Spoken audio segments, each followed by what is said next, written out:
Right, another totally rewarding chats.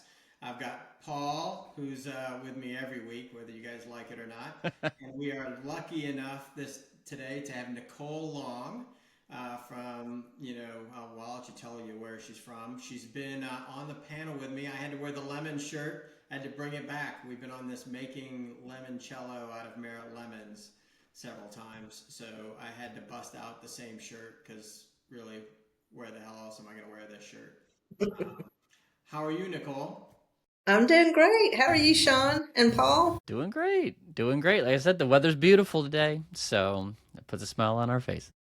And I like that. I know you're going to tell us you work for the state of Georgia, but I like that you called us from a room that makes sure you know that the state of Georgia isn't spending too much on the walls and decor. We are not wasting money on decor. Actually, the CFO sits in this space as well, so I can assure you we are not wasting money on decor. Are they in there with you now? They're up the hall. Up the hall.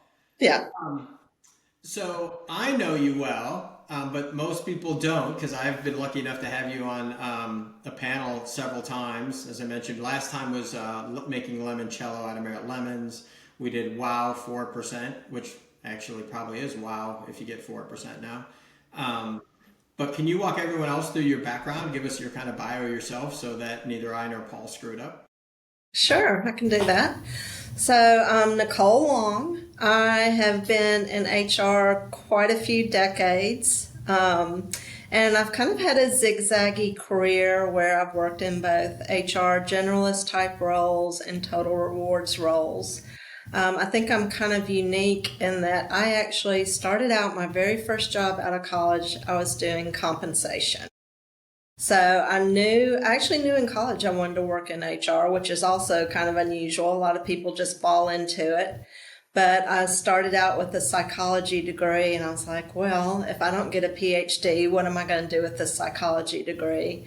And then I was like, oh, I'll get a business major too. I'll double major.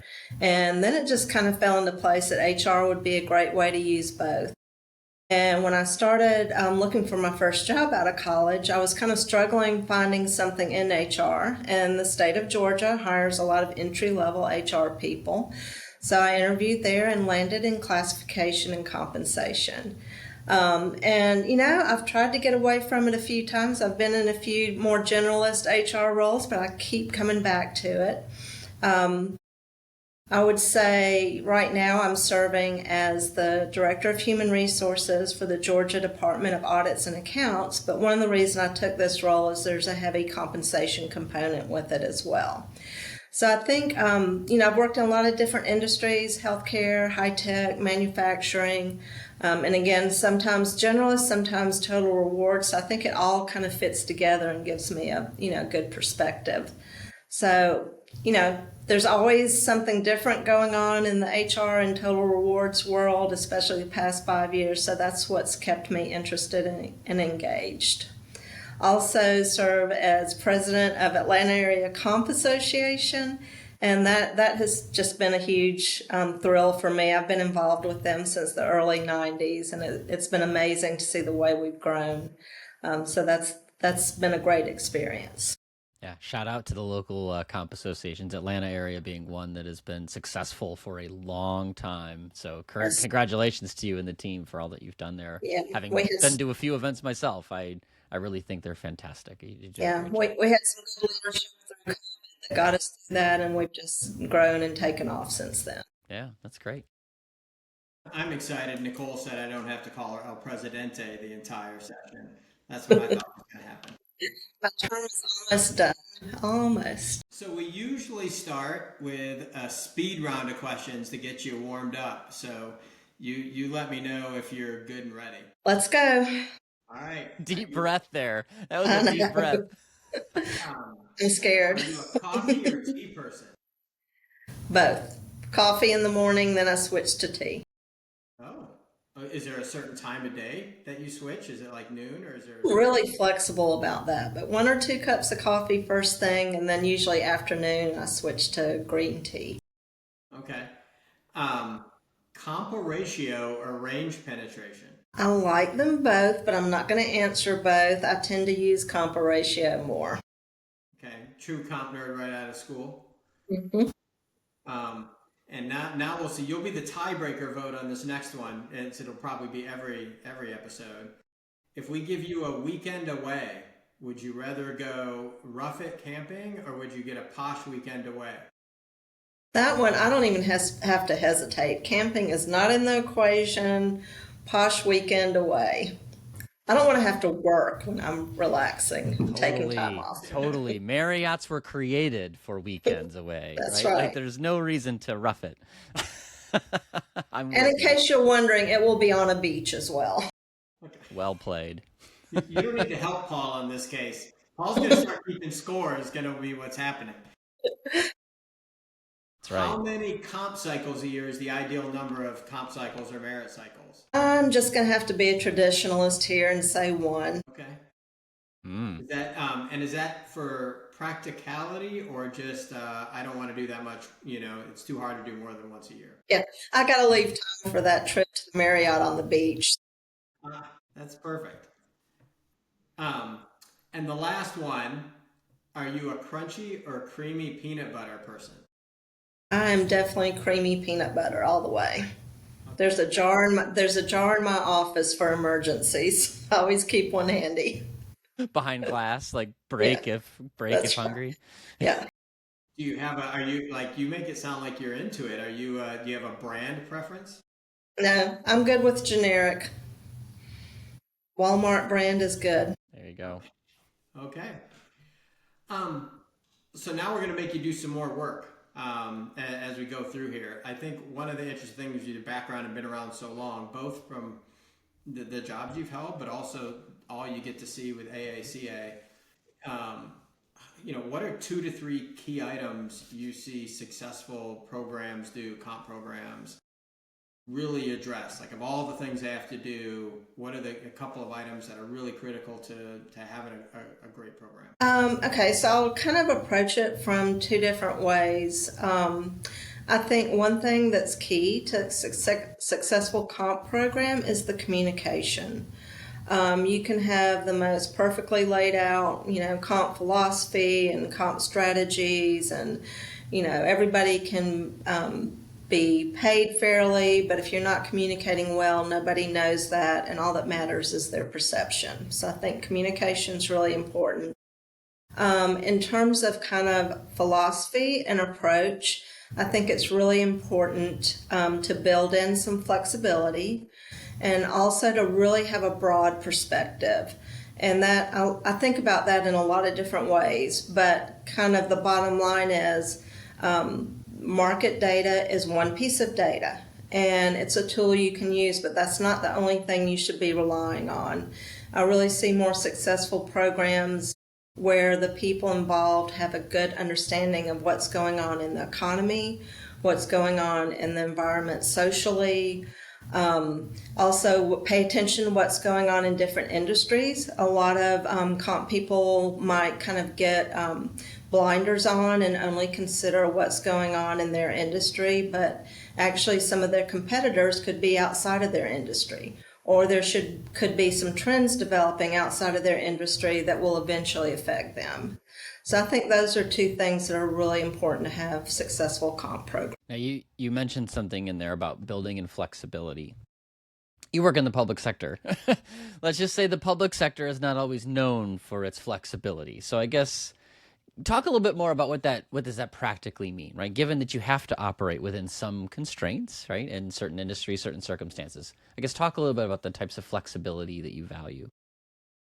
Um, so I would agree that there tends to be less flexibility in most government organizations, but I've also worked for private sector organizations that were just as inflexible. Sure. I think if you don't build in that flexibility, you risk being left behind.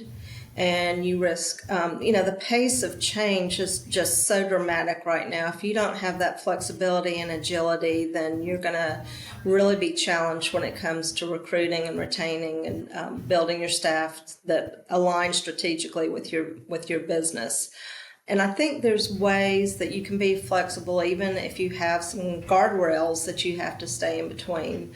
There was one time I previously served as the director of comp and benefits for the state at the enterprise level. And traditionally we had one, singular pay structure other than like for the physicians and teachers and that type of thing. And we were kind of struggling with law enforcement, as a lot of public sector entities are. And this was actually a few years ago. But we actually broke them out and put them in a different pay structure so we could manage their pay differently. So sometimes even if you have a structure, you still need to be able to think outside the box. And maybe you have a limited budget, but there's different ways you can use that budget and have some flexibility around. Got it. So yeah, that's helpful. I think willingness to change is sort of one, you've got something, it works, but the world's going to leave you in the dust if you're not ready to absorb, whether it's talent shock changes, supply demand factors, a pandemic, different things that crop up here and there where you might just have to change that great idea that you had and go in a different direction. So that's super helpful. I was just curious what you meant by flexibility in that regard. I think it's really interesting you mentioned, other industries and getting outside their lanes. The question I usually ask people is where are you getting people from and where are you losing people to, as a good example? Because, if you only benchmark yourself against, the state or other jobs like that for some functions are transportable. How are you able to communicate that to management? That we have to benchmark or get outside of our, we can't just benchmark against our ourselves, basically. Right. It can be a challenge depending on who you're communicating with, but I think what you have to do is have the data to support that. So maybe, if you're looking at entry-level government jobs, look at what, people in a warehouse are making, or retail, or, other entry-level jobs. And, if we're starting to get behind those in our entry-level, either technical or kind of white-collar, very entry-level jobs, then that's something you need to be concerned about. So I think that's part of taking that broader perspective and being really aware about where the market's going overall. I'll spin this a little bit. That's the positive side, the two things that everyone does well. When you've seen things kind of be not as well, have there been a couple of things you just see people traditionally do? And of course, the easy answer would be don't think outside the box or don't do the two things you just said. But, are there any other items that you see people either didn't focus on, which would be fair, or they focused on wrongly? To me, one of the first things that comes to mind is, especially if you're looking at making some changes to your program or your structure, whether it's the pay or the job architecture or whatever it might be, is to make sure that you've got the right stakeholders involved. I worked on a very large project where we were implementing a new job and pay structure, and I kind of came in at the tail end of it, and it was, set to go live like within a couple of months of when I took on the role. And there started to be some hesitation in going live and getting things implemented, and I discovered that my predecessors who had designed the program had not involved appropriate stakeholders, meaning they had not involved the CFOs of different organizations. So they had been very involved with communicating with HR leaders, and they had presented some budgetary impact analysis to CFOs, but they never really went out and had the conversations with them. So all they had in front of them were these numbers, and they didn't understand what that meant and what the risks were if we didn't move forward. So it took some time going out in the field to meet with these stakeholders and do a little bit more explanation of what was going on and why and what the long-term positive impact could be, and we were able to implement those changes. But I think it's really important to just think beyond your little HR circle and make sure that you're involving additional stakeholders. I've struggled at times in my own operating career where do I go to all those other stakeholders or do I work through HR partners, right? I was always in a specialist role. I've never been in sort of that HR leader role like you have, where you're kind of shepherding all those resources. But I guess talk about the coalition you need to create, right? So whether, if you're in the comp seat, you're in the HR partner seat, is everybody approaching the CFO? Is that a team sport? I guess, are there any rules of the road you've had around how to operate in that ecosystem, given that it's not just a comp person on an island in most Right. circumstances? Right. I think it depends on the size of the organization and how they're organized and the culture. When I've changed jobs and been in a new, whether it's an HR director or a comp leader role, one of the first things I do is kind of, feel out the other leaders in terms of who's doing what and where the decisions are actually being made, and try to lay that groundwork and go out and meet with those other leaders and say, what are your pain points, and, how could we potentially help you, progress and get where you need to be. So kind of forming those informal relationships. So maybe you're not going for those decisions right away, but you're just building those relationships so that you're laying the path for those future decisions. Yeah. Yeah. The other thing I talk a lot about with my own team is engagement of stakeholders is on a spectrum of maybe you asked them about the problem and you told them the answer. That's sort of one end of the spectrum. The other end is they're involved at every step of the way, right? They are grinding sausage with you. And then, of course, there's multiple stops in between. Do you have a rule of thumb around how often, or, certain milestones? And I know it's always a little bit of it depends on the circumstance, but I guess how do you approach, like, what should a stakeholder engagement strategy be for a given change or a given, implementation? So we've gotten pretty far into the conversation before I've said the words "it depends." Maybe it snuck in a little bit earlier, but I'd have taken with Paul. That might be Paul's longest at 17. Yeah, I try not to use it too. I'm with you, but like, this is one where I understand it does sort of, it right, varies based on the circumstance. Let's put it that way. right. Yeah, I like that approach better. So I think one of the challenges, in answering what you just asked, is especially now when we've got more remote and hybrid environments, that when you're in the office a little bit more, that can happen a little bit more organically. We have a very, very flexible hybrid environment. I mean, sometimes I'm not in the office at all during 1 week, sometimes 2 or 3 days, but it never fails. When I am in the office, somebody will wander in and we'll just have one of those conversations. So I don't know that I've ever really been in a situation where I've had a certain timeline.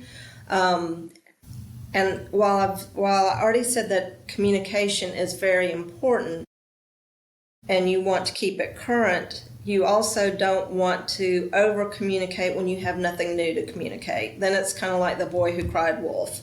It's like, oh, here comes another email, from Nicole, and she has nothing new to say. So it just depends on the project that you're in and what kind of relationships you've built and what the culture is like in terms of, how everybody likes to communicate, and whether you're seeing people in the office or if it's all virtual or whatever it is, you have to adapt to that. I think the real key part in that, is giving them time too, because I think, like we talk about a lot with some other communication around comp, is a lot of times all the stakeholders aren't from compensation.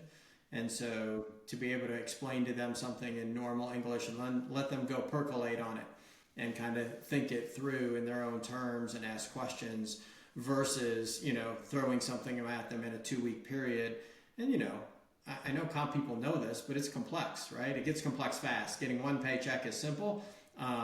Getting everybody the right paycheck and the right amount is complex. And so I think it is, like you talk about, I'm meeting with people as you go and giving them time. And I think that opens the dialogue to, I have a question. It's okay to ask you a question. We have a relationship. I think that's really important. So they feel confident when they help you roll something out, and they make a decision, so they can ask you why, what, versus shaking their head and then just saying no. So I think that's really, really important part that I think gets missed, because it's such a serial process in comp, right? I did this, now I got to go do this, and I got to go tackle this next thing. Right. And even you start to get to the point where these stakeholders will come to you first and say, okay, I'm thinking about reorganizing or creating this new job, or we want to go in this direction. What are your thoughts? So getting involved earlier and, before they get to the point, I've got to hire someone with XYZ skills and I want to pay them this amount, and we haven't done the analysis to support that. So the earlier you can get involved in those organizational changes, the better. If you want to add anything there, Paul, because I'm going to shift gears a little bit otherwise. No, we can shift. I mean, I've been staring at this lemon shirt of yours the whole time, so I know we need to get to some discussion about limoncello. Pretty, Yeah, because otherwise I'll have worn this shirt for no good reason. That's right. We know it's coming. The lemon shirt is on. We're going to talk Yeah. about Merit Lemonade. Yeah. So I admire to get your money's worth out of that shirt, Sean. Your cost per wear. yeah, that's why I'm after it. I had to get this. And then, of course, I was hoping Nicole was going to wear something to match, and she went with the apples or something. Left me hanging. Sorry, not Have sorry. limited lemon wardrobe, thankfully. There are probably very few people who have. I mean, we can take a minute. I don't know if she'll hear this or in our stratosphere, but when we were at World at Work, as we shift to do the limoncellos out of Merit lemons, we were all dressed, everyone on the panel, in all this lemon stuff. But do you remember there was another woman who was at the conference who out lemoned us for that She day? did. And that's just what she wore that day. Uh-huh. And I'm like, it is awesome. Like, it was a great outfit, but I'm like, none of us, that like beat all of us, and we were on the lemon palette. We tried to recruit her, but we were unsuccessful. Yeah.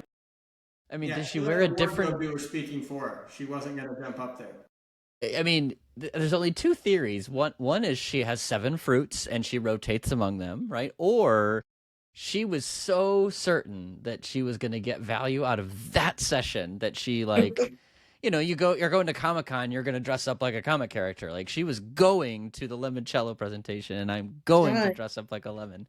Like, it's one or She the was other. in that lemon state of mind. That's right. Or maybe limoncello state of mind. I like your optimism, Paul.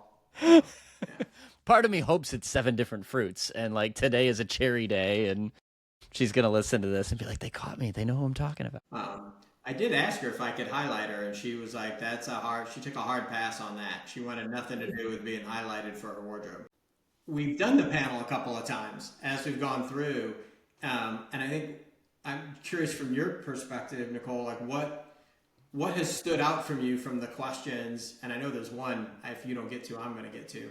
As people talk about the merit process, from the questions we've got in the comments, has there been anything that stood out from you from the kind of multiple sessions? I would say, thinking about the sessions overall, just the variety in terms of what different organizations are doing and how they do it. I think the last one we were in, there were some people that had 0 merit, which that's my organization this year. There might have been some others that didn't admit to it.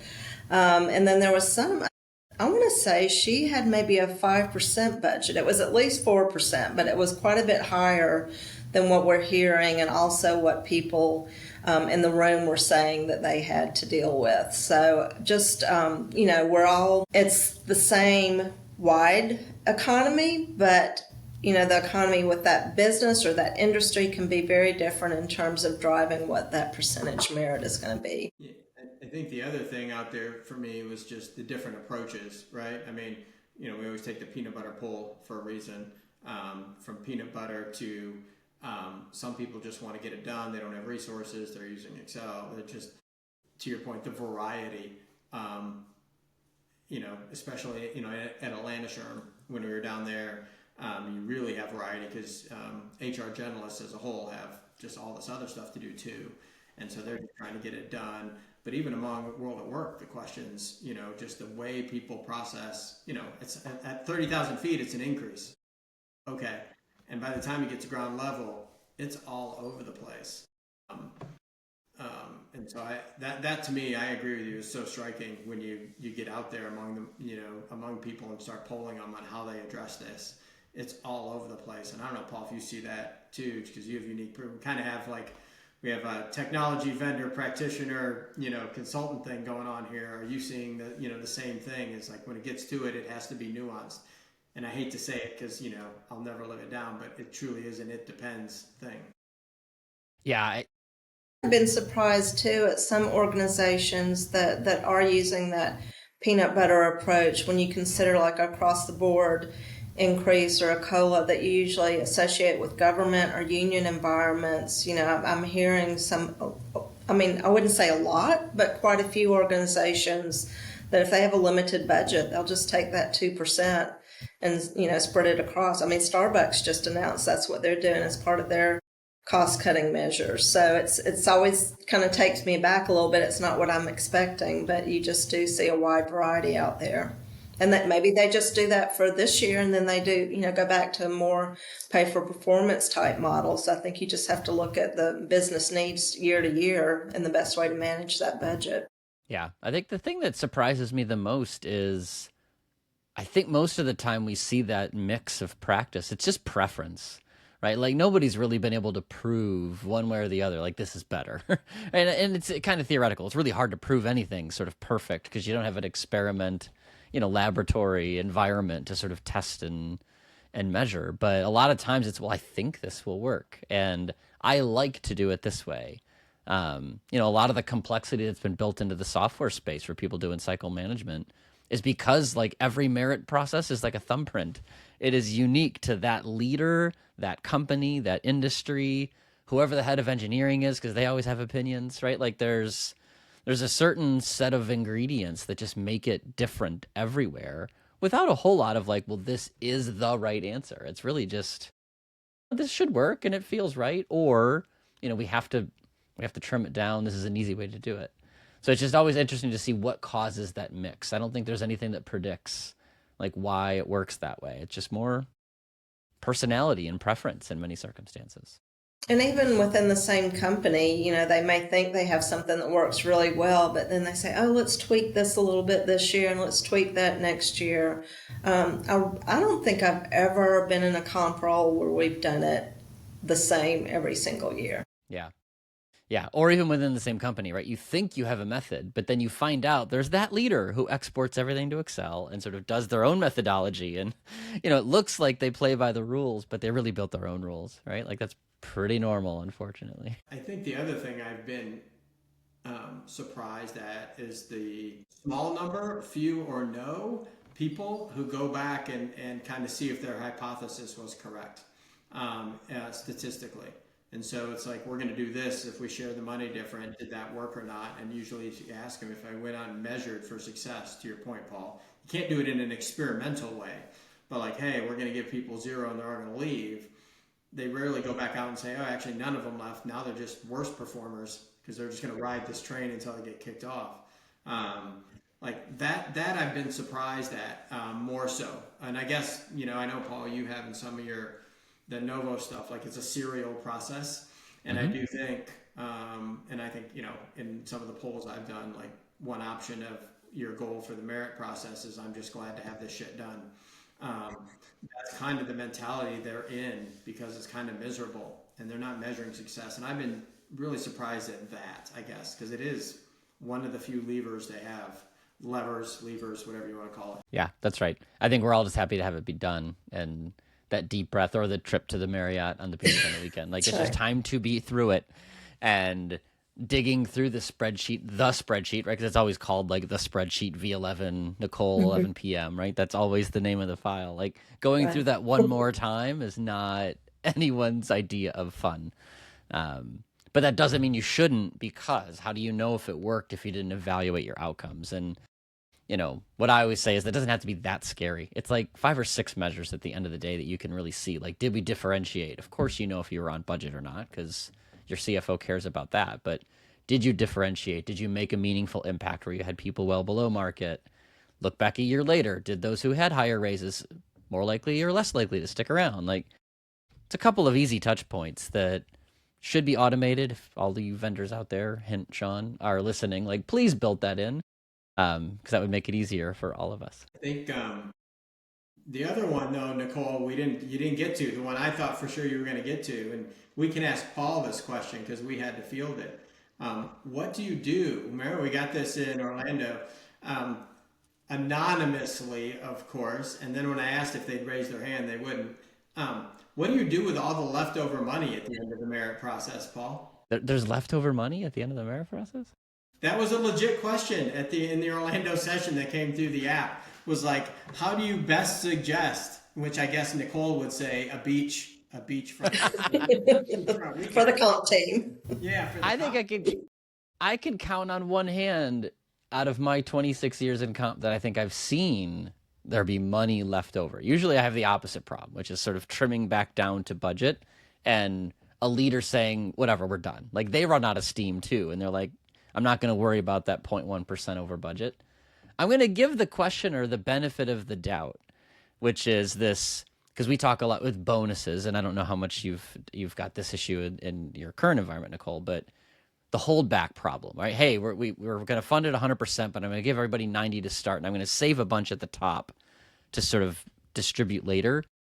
That's a really hard problem, actually, right? Because now everybody's made the recommendations, leaders have made smart decisions, and then there's another pot of money to hand out.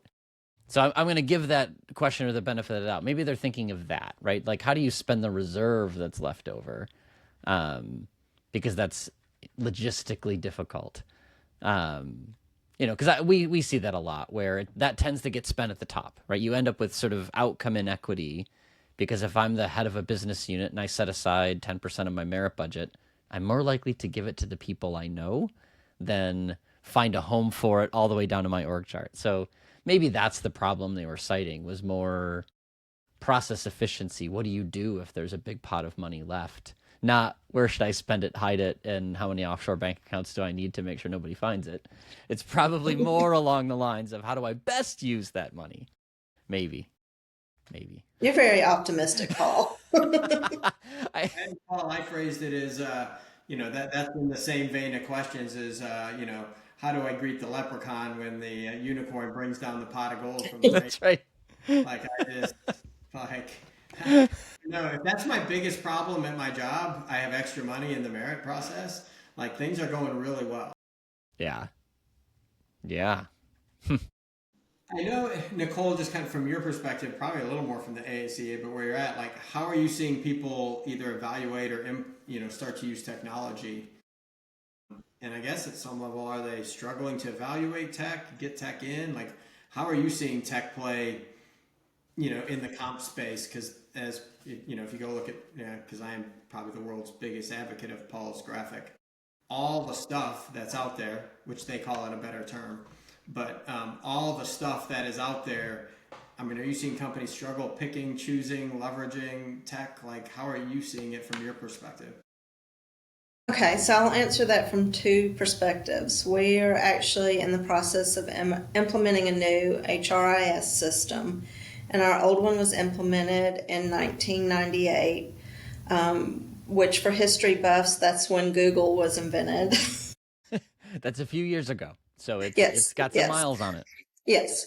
So I know that's not comp specific, but I've been anxious to get that implemented so that I have better data and better capability to analyze that data. But surprisingly, there's been a lot of people that are really resistant just because it's change. So that's kind of the world I'm in right now. And I think thinking about the broader comp community, and I'll include myself in that too, just in terms of keeping up with what's out there. I think it's just, again, the pace of change has been so dramatic and there's so much it can be overwhelming. It's like, where do you start? How do you prioritize what you want out of it? What kind of data is going to be in it? How long are you going to be able to use this platform? And what if something changes? Is it agile enough to address those changes as well? So I think if I were in a position where I actually had that leftover money and I could spend it on a comp tool, I think I would be a little bit overwhelmed too. So I heard a statistic somewhere, and I don't remember where it was or what it was, but just the the sheer number of tools that are out there now is just dramatically increased over even the past year or two. So I think that's a big part of the problem, is just being overwhelmed and kind of how do you analyze all that and make a decision? Yeah, totally. And let alone try to find money for it, right? Right. Just knowing what's possible is the first step, and then making a case for, especially if you're replacing Excel, right? Which is, it feels free. So how do you convince the CFO down the hall from you, who doesn't want to put artwork on the walls, to spend, 5 or 6 figures, depending on your size, to spend money in compensation? Like that's a tough conversation, obviously. This has been great. I have one more question we ask everybody.